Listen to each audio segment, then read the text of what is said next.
Hi అండి, అందరికీ నమస్తే. నా విలన్ బాస్ పార్ట్ 10 ఫైల్లో సంతకం కోసం ఆర్కే గారి క్యాబిన్ కి వెళ్లి ఆయనతో మాట్లాడుతూ తలెత్తి చూసిన శిశిరకు కుర్చీలో కూర్చుని ఆశ్చర్యం, అయోమయం, కంగారు ఇలా అన్ని భావాలు ఒకేసారి మొహంలో ప్రతిఫలిస్తూ ఉండగా తనని చూస్తున్న అతన్ని చూడగానే పట్టుకున్న ఫైల్ జారిపోయింది శిశిర చేతిలో నుంచి. ప్రతిరోజు అదో దినచర్యలాగా తన తలుపుల్లోకి వద్దనుకుంటూనే వచ్చి తనకే తెలియకుండానే లేచి నిల్చున్నాడు అద్వైత్. ఇప్పుడిప్పుడే జరిగిన విషయాన్ని మర్చిపోదామని ప్రయత్నం చేస్తున్న మనసు పొరల్లో అట్టగడుగున దాచేసిన ఇక దైనందిన జీవితంలో పడుతున్న శిశిరకు అతన్ని చూసిన వెంటనే వచ్చిన ఆవేశానికి అతన్ని లాగిపెట్టి చెంప మీద ఈడ్చి కొట్టాలన్నంత కోపం వచ్చింది. ఎంతసేపు ఇతను కూర్చున్న కుర్చీకి తను ఇచ్చే గౌరవం ఆపింది. ఆర్కే గారు తనకు గురువు అయితే ఆయనతో ప్రతిరోజు మాట్లాడుతూ ఎన్నో విషయాలు నేర్చుకుంటున్న ఈ క్యాబిన్ తనకు ఒక విశ్వవిద్యాలయం. ఆయన సంస్కారం మీద తనకున్న మర్యాద తనని ఆలోచింపచేసింది. ఇతన్ని ఈ కుర్చీలో కూర్చోబెట్టిన ఆయన నిర్ణయాన్ని తను చెంపదెబ్బ కొట్టి తగ్గించాలి అనుకోలేదు. అలాగని అతన్ని చూస్తూ తనకొస్తున్న కోపాన్ని నిలవరించుకోవాలని కూడా అనుకోవడం లేదు. కష్ట సాధ్యం అవటంతో ఇక అక్కడ ఉండలేక ఆవేశంతో నిండుకున్న తన మనసుని అదుపు చేస్తూ గిర్రున వెనక్కి తిరిగి వేగంగా తన క్యాబిన్లోకి వెళ్ళిపోయింది శిశిర. ఆ అమ్మాయిని అలా అకస్మాత్తుగా ఇక్కడ చూడగానే కాసేపు మైండ్ పనిచేయటం మానేసింది అద్వైత్కి. ఆ అమ్మాయిని చూసి తన మనసు ఎలా స్పందిస్తుందో కూడా తనకే తెలియకుండా ఉంది. తనని ఇప్పుడు ఎలా ఫేస్ చేయాలో కూడా అర్థం కావట్లేదు తనకి. కాసేపు అలానే ఆలోచిస్తూ ఏదో ఆలోచించి సీసీ కెమెరా ఓపెన్ చేసి తను కూర్చున్న క్యాబిన్ కి వెతుకుతాడు అద్వైత్.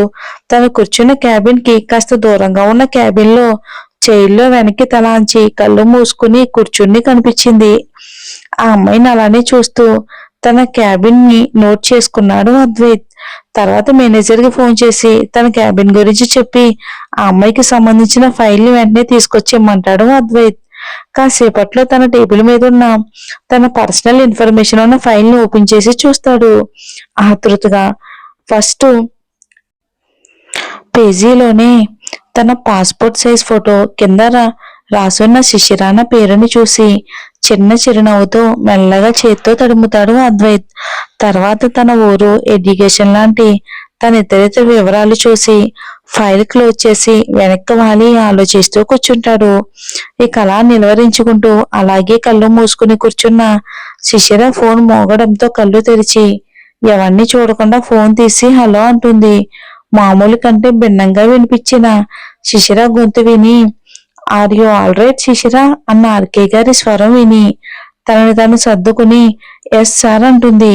ఓకే, నువ్వు చేస్తున్న డాక్యుమెంటేషన్ వర్క్ పూర్తయిందా అని అడిగారు ఆర్కే గారు. అయ్యింది సార్ అని అన్న శిశిరతో నేను ఒక అత్యవసర పని మీద ఢిల్లీ వెళ్లాల్సి వస్తుంది ఇవాళ.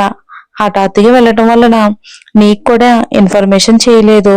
కానీ నువ్వు రెడీ చేసిన ఫైల్ సబ్మిట్ చేయడానికి ఈ రోజే లాస్ట్ డేట్ కాబట్టి క్లయింట్ ఆఫీస్ లో ఇవాళే సబ్మిట్ చేయాలి. కాబట్టి నువ్వు ఫైల్ కాపీ స్కాన్ చేసి నాకు పంపించు. నేను సైన్ చేసి నీకు పంపుతాను. ప్రస్తుతానికి వాళ్ళు ఈ ఫైల్ ని యాక్సెప్ట్ చేస్తారు. ఒరిజినల్ ఫైల్ నేను వచ్చిన తర్వాత సబ్మిట్ చేస్తానని వాళ్ళకి తెలియచేస్తాను. ఇది చాలా కాన్ఫిడెన్షియల్ కాబట్టి ఫైల్ రెడీ అయిన వెంటనే నువ్వే డైరెక్ట్ గా వెళ్ళి సబ్మిట్ చేయి. ఆ కంపెనీ మన ముఖ్యమైన క్లయింట్స్ లో ఒకరు కాబట్టి ఈ ప్రాజెక్ట్ ని మనం వదులుకోకూడదు.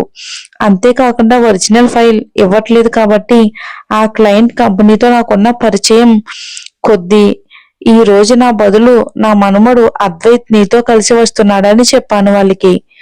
సో ఆర్కే గారు వాళ్ళ తాతయ్య అన్నమాట మన హీరోకి. తనకి ప్రాజెక్ట్ గురించి పూర్తి అవగాహన లేదు కాబట్టి క్లయింట్ ఆఫీస్కి వెళ్లే ముందు తనకి నువ్వే ఎక్స్ప్లెనేషన్ చెయ్యి ఈ ప్రాజెక్ట్ గురించి. మీ ఇద్దరు కలిసి ఈ ప్రాజెక్ట్ ని సక్సెస్ చేస్తారని ఆశిస్తున్నానని చెప్పి నువ్వేమైనా చెప్పాలి అనుకుంటే చెప్పొచ్చు శిశిర అని అడుగుతారు ఆర్కే గారు. ఆయన ఎంతసేపు ఇచ్చిన వివరణతో ఎట్టి పరిస్థితిలోనూ ఈ రోజే ఈ ఫైల్ సబ్మిట్ చేయాలని అర్థమైంది కాబట్టి మరేమీ మాట్లాడలేక అతనితో వెళ్ళను అని చెప్పాలని ఉన్నా ఆర్కే గారు వాళ్ళకి ఇచ్చిన మాట తన వల్ల పోగొట్టుకోవటం ఇష్టం లేక అలాగే సార్ తప్పకుండా అని చెప్పి ఫోన్ పెట్టేస్తుంది. ఒక ఉద్యోగినిగా తన కర్తవ్యం, ఒక అమ్మాయిగా తన ప్రతిస్పందన ఏది చూపించాలి ఇప్పుడు అతనిపై అని అన్న ఆలోచనతో అలాగే కూర్చుండిపోతుంది. కాసేపటికి తనను తను డోర్ ముందు నిల్చుని ఒకసారి శ్వాస గట్టిగా తీసుకుని మై కమిన్ సార్ అని అంది కాన్ఫిడెంట్ గా. శిశిర స్వరాన్ని సులభంగా గుర్తించిన అద్వైత్ నన్ను చూసి అలా వెళ్ళిపోయి మళ్ళీ తిరిగి వచ్చిందంటే ఇప్పుడు నన్ను తను ఏమడిగినా ఫేస్ చేయడానికి రెడీగా ఉండాలి. తనకి నిజం చెప్పి సారీ చెప్పేస్తా అనుకుని కమిన్ అని అన్నాడు.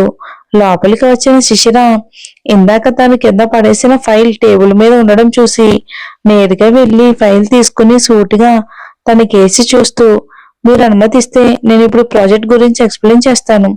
ఇంకా సేపట్లో మనిద్దరం క్లయింట్ ఆఫీస్కి వెళ్ళాలి అని చెప్పి ఆగుతుంది. తన చూపులు చురకత్తిలా వాడికి గుచ్చుకుంటున్నాయి. మాట మృదువుగా ఉన్న చూపు పదునుగా ఉన్నట్లు అనిపిస్తుంది. అలాగే చెప్పండి అని చెప్పి ముందు మీరు కూర్చోండి అంటాడు అద్వైత్. కామ్గా చైర్ లాగి కూర్చుంటూ ఫైల్ ఓపెన్ చేసి తల వంచి ఫైల్ ని చూస్తూ ఒక్కొక్క పాయింట్ మీద పెన్ పెట్టి చూపిస్తూ కాన్సెప్ట్ చెప్పడం స్టార్ట్ చేస్తుంది. తన సీరియస్ ఎక్స్ప్లెనేషన్ 2 నిమిషాలు విన్న అద్వైత్ కి కాసేపటికి తనని అలా చూస్తూ ఉంటే అసలు తను ఏం చెప్తుందో కూడా చెవికి ఎక్కట్లేదు. తల వంచి ఫైల్ ని చూస్తున్న తనని ఏకాగ్రతతో చూస్తున్నాడు. తల వంచి ఉన్నందున బాగా కనబడుతున్న తన పాపిట, చూడటానికి పిల్ల కాలువలాగుండే తన కురులు, ఆ పక్కనే అందంగా పెరిగిన తోటలాగా ఉంది yellow colour sari, black colour blouse, తను కూర్చునేటప్పుడు ముందుకు పడిన తన జడ, చెవులకి చిన్న హ్యాంగింగ్స్, చేతులకి 2 సన్నటి బంగారు గాజులు, మెడలో ఒక చిన్న చైన్, కుడి చేతి వేలికి బాబా వెండి రింగ్. మొహం సరిగ్గా కనబడక కొంచెం వంగి చూస్తూ ఉంటుంటే అదే టైంకి తలెత్తి చూసింది శిశిర.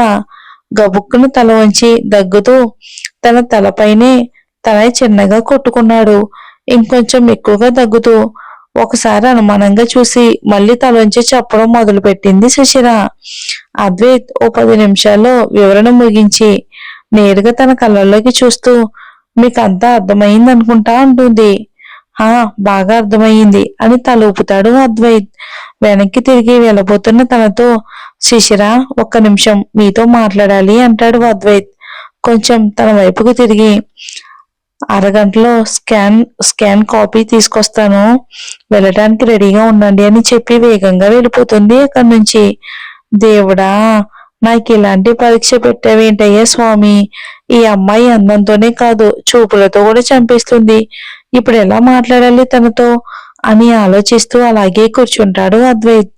అన్ని కాపీస్ రెడీ చేసుకుని ఇంటర్కమ్ లో అద్వైత్ కి ఫోన్ చేసి రెడీగా ఉంటే వెళ్దామని చెప్పి ఫోన్ పెట్టేస్తుంది. అని నిట్టూర్చి తన హెయిర్ ని సెట్ చేసుకుని బయటకు వస్తాడు అద్వైత్. తనని చూసి ఏం మాట్లాడకుండా నేరుగా లిఫ్ట్ వైపుకి వెళ్తుంది. తనని అనుసరిస్తూ లిఫ్ట్ దగ్గరికి వెళ్తాడు. పార్కింగ్ లో కార్ దగ్గర వెయిట్ చేస్తున్న డ్రైవర్ ని చూసి నువ్వు వద్దులే వెళ్ళు, నేనే డ్రైవ్ చేస్తా అని అంటున్న అద్వైత్ మాటలని కట్ చేస్తూ డ్రైవర్ ని చూసి మీరు రావాలి, రిటర్న్ లో ఒక ఫైల్ ఆఫీస్కి తేవాలి, నేను మళ్ళీ ఆఫీస్కి వెళ్ళిపోతున్నాను కాబట్టి మీరు ఇప్పుడు మాతో రండి అని అంటుంది. శిశిర మాటలను విని ఇకేమీ మాట్లాడకుండా కామ్గా కారు దగ్గరికి వెళ్లి ముందు కూర్చోబోయి 1 సెకండ్ ఆలోచించి వచ్చి వెనకే కూర్చుంటాడు అద్వైత్. డ్రైవర్ కారు స్టార్ట్ చేయగానే ఏమీ ఆలోచించకుండా నేరుగా వెళ్లి ముందు కూర్చుంటుంది శిశిర. ఈ అమ్మాయి నిజంగా శివంగినే, చాలా కష్టం అనుకుంటాడు మనసులోనే అద్వైత్. వెనక కూర్చుని ఊరికినే ఏమి చెయ్యాలని శిశిరాన్ని అడిగి ప్రాజెక్ట్ ఫైల్ తీసుకుని తిప్పుతూ కూర్చుంటాడు. ఇక కాసేపటి తర్వాత క్లయింట్స్ ఆఫీస్ కి చేరుకోగానే ఆ ఫైల్ శిశిరకి ఇచ్చేసి స్టైల్ గా నడుచుకుంటూ ఆఫీస్లోకి వెళ్తారు. అక్కడ ఉన్న వాళ్ళందరూ వెల్కమ్ చెప్తారు. ఇద్దరు మీటింగ్ రూమ్ కి వెళ్తారు. శిశిర అద్వైత్ ని వాళ్ళకి పరిచయం చేస్తుంది. తమకి అందులో వచ్చిన సందేహాలని చాలా డెప్త్ గా అడగడం స్టార్ట్ చేస్తారు. శిశిర చాలా పర్ఫెక్ట్ గా ఓపిక్గా వాళ్ళ సందేహాలన్నిటినీ నివృత్తి చేస్తుంటుంది. జరిగేదంతటిని నిశ్చింతంగా గమనిస్తూ ఉంటాడు అద్వైత్. ఎన్ని సందేహాలకి సమాధానం చెప్తున్నా కూడా ఇంకా ఇంకా వాళ్ళు రైజ్ చేస్తున్న డౌట్ ని ఎక్స్‌క్యూజ్ మీ అని మీ సందేహాలు నేను క్లియర్ చేస్తాను అని చెప్పి శిశిరని అడిగి ఫైల్, ల్యాప్‌టాప్ తీసుకొని ఎక్స్‌ప్లెయిన్ చేయడం స్టార్ట్ చేస్తాడు. ఇక చాలా వివరంగా కీలక విషయాలను హైలైట్ చేస్తూ, దానిలో రావచ్చు అనుకునే సమస్యలన్నీ తనే చెప్తూ, దానికి తగిన పరిష్కారాలు కూడా సూచిస్తూ, వాళ్ళిక అడగడానికి ఏం ప్రశ్నలు మిగలకుండా అన్నీ కూలంకషంగా వివరించాడు అద్వైత్. ఇందాకే విన్న ప్రాజెక్ట్‌ని అంత బాగా అర్థం చేసుకుని, దానిని అమలు పరిచే విధానం కూడా అంత స్పష్టంగా చెప్పిన అద్వైత్‌ని ఒక్క నిమిషం ఆశ్చర్యంగా చూసి, అద్వైత్ తనని చూడగానే తల తిప్పుకుంది శిశిర. అక్కడ ఫార్మాలిటీస్ అన్నీ ముగించి ఫైల్ సబ్మిట్ చేసి సెలవు తీసుకుని బయటకొచ్చేశారు ఇద్దరూ. కార్ దగ్గర కార్ దగ్గరికి వచ్చి డ్రైవర్‌ని చూసి, "నువ్వు క్యాబ్‌లో వెళ్ళి ఈ ఫైల్ తీసుకువెళ్ళు. ఆఫీస్‌లో ఇచ్చేసేయ్. అర్థమైందా? మేడంని డ్రాప్ చేసి నేను వెళ్ళిపోతాను" అని చెప్పి కీస్ తీసుకుని డ్రైవింగ్ సీట్‌లో కూర్చుంటాడు అద్వైత్. శిశిరకు ఒళ్ళు మండిపోతుంది అద్వైత్ మాటలకు. తనతో వెళ్ళటం అసలు ఇష్టం లేకపోయినా డ్రైవర్ ముందు సీన్ చేయటం ఇష్టం లేక కామ్గా వెళ్ళి కారులో కూర్చుంటుంది. ఒక 10 నిమిషాల ప్రయాణం తర్వాత కారు ఆపండి అన్న శిశిర మాట విని ఒక్క సైడ్కి కారు ఆపుతాడు. ఇక్కడ ఎందుకు దిగడం, మీ ఇల్లు ఎక్కడో చెప్పండి, అక్కడే డ్రాప్ చేస్తాను అంటున్న తన మాటలను పట్టించుకోకుండా కార్ డోర్ తీసి వేగంగా దిగింది శిశిర. తను కూడా కారు దిగిన అద్వైత్ చుట్టూ చూసి అక్కడ పెద్ద జనసంచారం లేకపోవడంతో, శిశిర చూస్తూ ఉంటే ఈ ఏరియా అంత సేఫ్టీగా అనిపించడం లేదు. అసలే చీకటి పడింది. నా మీద కోపం ఉంటే వదిలిపెడతాను అంటాడు అటు తిరిగి నిల్చున్న శిశిరాన్ని చూస్తూ. అప్పటి వరకు తన ఆవేశాన్ని అంతటినీ అతి కష్టం మీద అంచుకుంటున్న శిశిర ఇక నిగ్రహించుకోలేక వెనక్కి తిరిగి వేగంగా వెళ్ళి తన 2 చేతులతో అద్వైత్ కాలర్ పట్టుకుని గట్టిగా పట్టుకుంది. ఆ ఊహించని పరిణామానికి వెనక్కి పడిపోయి కారుని సపోర్ట్ చేసుకుని నిలబడ్డాడు అద్వైత్. మరి ఇప్పటికైనా నిజం చెప్తాడో లేదో వచ్చే ఎపిసోడ్లో చూద్దాం. మీకు స్టోరీ నచ్చట్లేదండి, అసలు లైక్ చేయట్లేదు, స్టోరీ మీద అభిప్రాయాన్ని కామెంట్ చేయట్లేదు. ఈ మధ్యలో బిజీగా ఉండడం వల్ల స్టోరీ ఇవ్వలేకపోతున్నాను. పొంగల్ టైం కదండి, ఇంట్లో పని. ఈలోపు రిలేటివ్స్ కూడా వచ్చారు, అందుకని. ఇస్తానండి, కంటిన్యూ ఇస్తున్నాను కదా, ఒక్క ఎపిసోడ్ అయినా ఇస్తున్నాను కదా, వీలైతే 2 కూడా ఇస్తానండి. సో ఏంటి అనేది మీ అభిప్రాయాన్ని కామెంట్ చేయండి. Thanks for watching.